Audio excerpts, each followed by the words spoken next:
that there were so many cadets or people at this establishment, and they hit it. Vitaly Shevchenko, thank you very much indeed there from BBC Monitoring. Well, I'm joined now by Michael Bossiclou. He is a Senior Fellow at the Atlantic Council Eurasia Centre. Thank you very much for being with us. What's your assessment? Obviously, we're only just getting this news about this target that's been hit. What is known about it?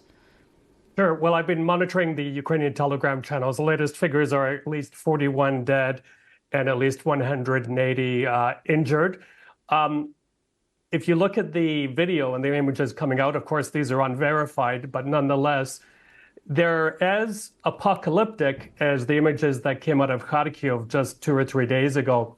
And this seems to be the type of strikes that Russia is inflicting on Ukraine right now. Very, very powerful missiles straight into the middle of civilian infrastructure. Now, your colleague was right that Institute of Communications does seem to be a military facility. If indeed it was hit, obviously the Russians were trying to strike at morale and kill Ukrainian soldiers. But it does come at a time when the Kursk incursion is still on and where a lot of Ukrainian drones struck critical infrastructure in Russia the other day. So this, in a way, was to be expected. But Poltava is rarely hit, and that's a surprise as well. And what damage does it do to Ukraine's ongoing ability to keep fighting?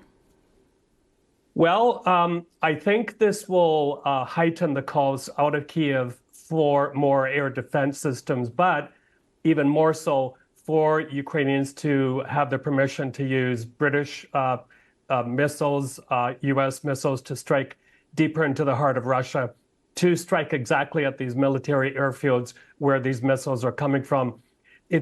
We have to make the point here that Ukraine is not the size of Israel. It's not the size of New Jersey. It takes a lot of air defense systems to cover the major cities. So that is not a solution in itself. It needs to strike at the source of these missiles.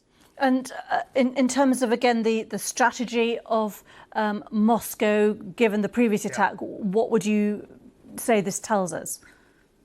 I think there's no red lines anymore in terms of striking at civilian infrastructure. I think they're out to really wear down the Ukrainian people. I mean, I'm usually based in Odessa, but I've been here in Kyiv for about 10 days. And the feeling is palpable that people want this war to end. And the other day, I mean, just a few hundred meters away from me, we had strikes here in Kyiv. And my fear is that if this continues into the wintertime, the Russians are trying to also force another wave of Ukrainians out of the country. Kharkiv is really, really bad right now in terms of strikes.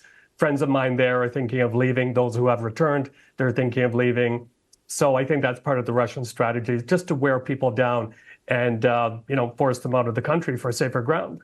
Michael Bossiclou, thank you very much indeed for joining us. Well, this is